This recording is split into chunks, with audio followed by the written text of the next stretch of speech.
Previously on Spirit Science. Recently, thousands of clay tablets were pulled out of a lost city thousands of years old. They described a new version of our history that is putting the pieces back into place.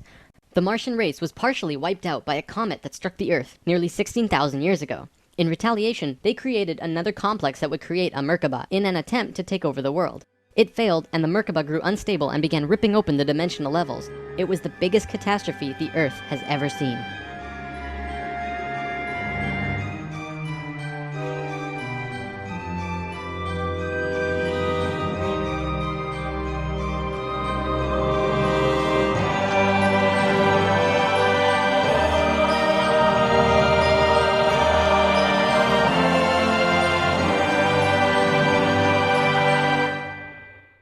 Something I should have mentioned last time. The reason the Nacals were special wasn't just because of their incredibly high consciousness, making them like guides of Atlantis. They also had achieved what today we call immortality. Let's just say they figured out a way to keep their body healthy and young for as long as they chose, and could choose to pass on whenever they desired it. When reincarnating, they do not suffer the great memory loss that we do when we incarnate. They did it through their expanded consciousness and tantric interdimensional sex meditations. This is how Thoth was a priest king of Atlantis for thousands of years and stayed on Earth until 15 years ago when he gave all of his memories and understanding about sacred geometry to a man named Drunvalo Melchizedek. The Merkaba is formed out of 3 star tetrahedrons overlaid on top of each other. 2 of them are counter-rotating and the third is stationary. When the Merkaba is formed with the unity consciousness, it is formed internally with love. When it is formed externally through the Lucifer experiment, it does not have that love and can become unstable very quickly. The Martians' attempt at controlling the world took place on one of the small islands in the west of Atlantis. This place today is known as the Bermuda Triangle. It's a triangle because the top of the stationary tetrahedron of the Merkaba is actually sticking out of the water there, which causes a huge electromagnetic imbalance in that area. Many planes and boats have reported to have gone missing there. They just vanished without a trace. The imbalance is multidimensional, and in many cases, these ships and planes have been sucked into different dimensions, never to be seen again. That Merkaba is still there on the seafloor today, but from what I know, it's going to be corrected soon.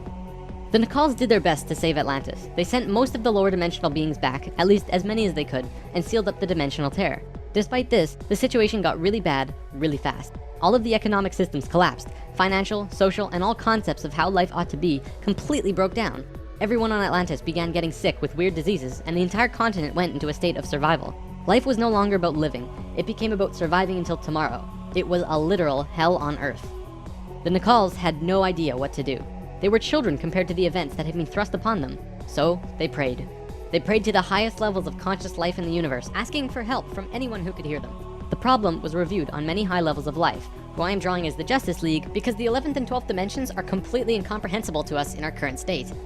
What they told us was this: we were going to fall. We were going to hit rock bottom, level 1, the lowest place we possibly could be in the universe and still survive. Also, we were changing polarity. We were no longer a female species, so we were starting from square one as a male species. And finally, and this was the shocker, we would only have 13,000 years to return to Christ consciousness. Normally, it takes hundreds of thousands of years for a species to get to Christ consciousness. We had to do it in a fraction of the time. If we didn't, we would not survive. This has never happened before in the universe, ever. Thoth, who was the priest king of Atlantis at the time, learned that they would have to perform this experiment on themselves. They received instructions from the highest levels of life and they went on their way. Thoth proceeded with a being named Ra and Aragat, who were previous kings of Atlantis, and began the experiment. To understand what they did, we have to talk about consciousness grids.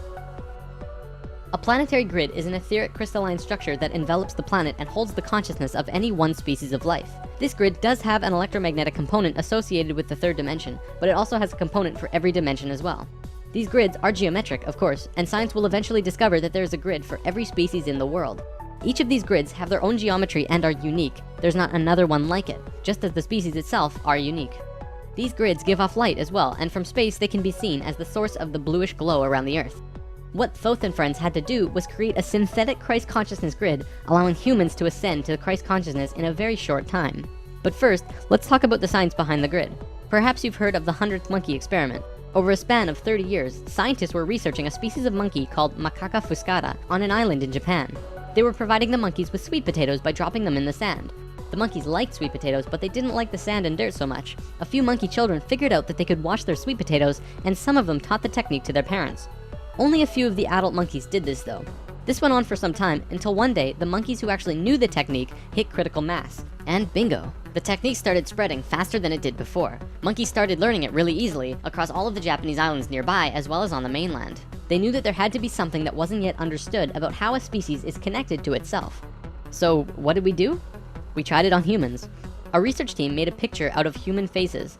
About 100 faces hidden within a single picture, but at first glance, you could only see about 6 or 7. They did several surveys with a few hundred people in Australia and said, all right, find the faces. Most people could only pick out 6, 7, 8, 9 or so, not many more. After that, the research team went to Britain and aired the picture on a closed cable BBC special that was shown only in England. They showed where all of the faces were, every last one. Half of the research team, which stayed in Australia, did the experiment again with new subjects. And lo and behold, people were just naturally able to see more faces. After this experiment, they knew that something definitely connects us all, and the field of noetics is learning more about it daily. It's mass consciousness. In lesson 11, I showed you the 3 levels of consciousness. Each of these levels have their own consciousness grids around the planet, and our second level grid is based on squares and triangles. Many governments of the world, especially the Russian and US governments, were studying our grids back in the 60s and probably earlier. When mapping out the grid on the planet, you find little military bases on many of the nodal points of the grid. There are tons of these bases way out in the middle of nowhere, like on little islands like Guam. This couldn't be a coincidence that these government powers placed their bases right where the little spirals came out of the grid. They were trying to take control of the grid, because if you control consciousness, you control what we think and feel. Of course, there was another organization that had its hand in both of these governments, and still do, and we will discuss them soon enough. This grid is visible through astral projection as well. 13,000 years ago, it began. Thoth, Ra, and Aragat were to create a global complex that was able to build a synthetic Christ consciousness grid over a 13,000 year time period. The first thing they did was to fly to a place which is now called the Giza Plateau, but back then it was known as the land of Chem. It was also a rainforest back then as well, not desert like it is today. First, they created a grid around the planet 4th dimensionally, and then began to construct it in the physical 3rd dimension.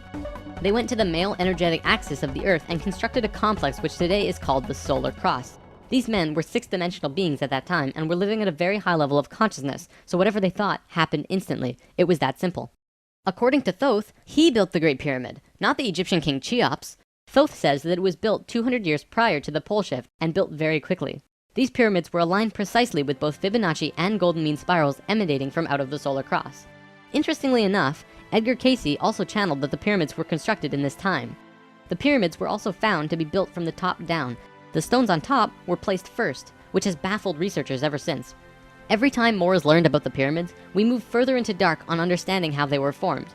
If what Thoth says is true, well, that explains everything.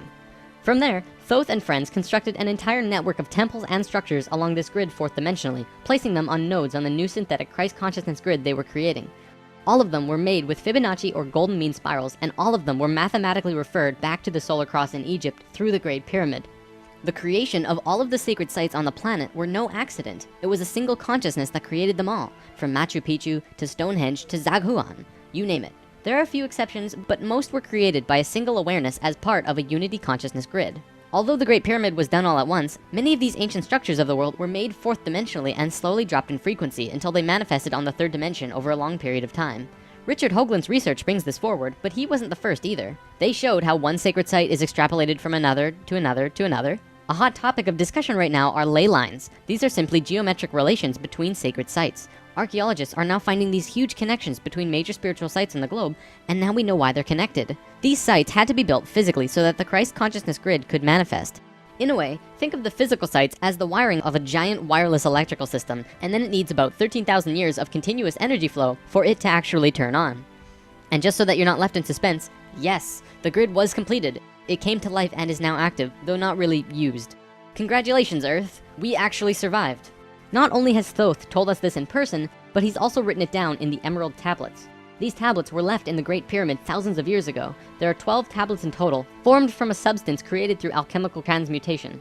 They are imperishable, resistant to all elements and corrosion. Their atomic structure is fixed in place, and no change can ever take place. In that respect, they violate the material laws of ionization.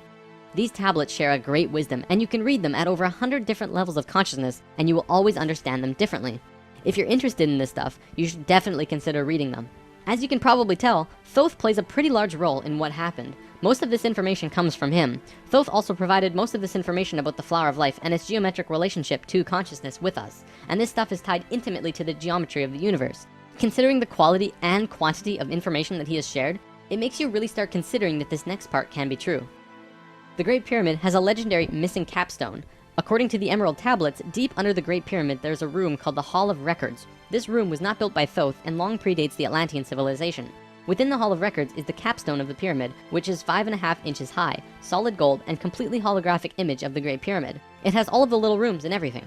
However, this leaves us with a 24 square foot piece of the Great Pyramid that's missing. If what Thoth says is true, that missing piece actually belongs to a very special airship that exists on Earth. And the way to the airship is through the Sphinx. The Sphinx, according to Thoth, is not 12,000 years old, but dates back over 5.5 million years on Earth. Deep under the Sphinx, about 1 mile down, is a round room with a flat floor and flat ceiling. Inside this room is the oldest synthetic object on Earth. The object is about 2 city blocks in size. It's round like a disc and has a flat bottom and top. It is also only about 3 atoms thick, except for a pattern on the top and bottom which looks like this. This pattern is 5 atoms thick. Thoth says that it's powered by consciousness, thoughts, and feelings, and connects with your own living Merkaba, which means that it becomes an extension of you and your own energy fields. The ship is also intimately connected with the spirit of the Earth, and is the protector for the whole planet. Thoth built the pyramid the way he did to fit with the ship. When on top of the Great Pyramid, it creates this image from above. The disc ship has a circumference equal to the perimeter of the Great Pyramid. As we discussed in Lesson 11, whenever that ratio appears, life occurs. This ship can only be used by the purest of souls. See, whenever we approach the point in the precession of the equinox where our poles do these shifts, we become very vulnerable. Things often degenerate, and while things become chaotic, there are often other species who wish to take us over. This has always happened, not just with us, but with all evolving consciousness. Every time a takeover seems imminent, a very pure person will find their way to the ship and raise it into the air. The Earth and Sun will connect with that person and give him or her great power. Then, whatever that person thinks and feels will happen. And think about it. If consciousness is the primary core component of the entire planet, does it not make sense that it would have its own defense mechanism? This defense is an airship that plugs into the Earth and the Sun, allowing the Earth to have protection. Our takeover event actually already happened, the same year the Christ grid was activated. The year was 1989, and we were having some troubles with the Greys, a race of ETs who were slowly plotting takeover due to a previous scuffle we were having. A very pure woman in Peru made the ascension process into the Christ consciousness grid and found the ship. She tuned it to the frequency of the 4th dimension, where she raised it through the Earth and into the air, and manifested a situation for the Greys to leave. Within a very short time, the Greys began getting sick, and remained sick for as long as they stayed here. They have been forced to leave for now, and we are once again safe. The ship is a warship in that whatever race is trying to take over, the person will just think them away, think up a situation, and force them to leave. Returning to the events on Atlantis, after completing the complex in Egypt, Thoth and pals returned to Atlantis, where they waited for about 200 years until that critical point on the precession of the equinox where the poles would shift. They knew that Atlantis would sink, and they would be ready.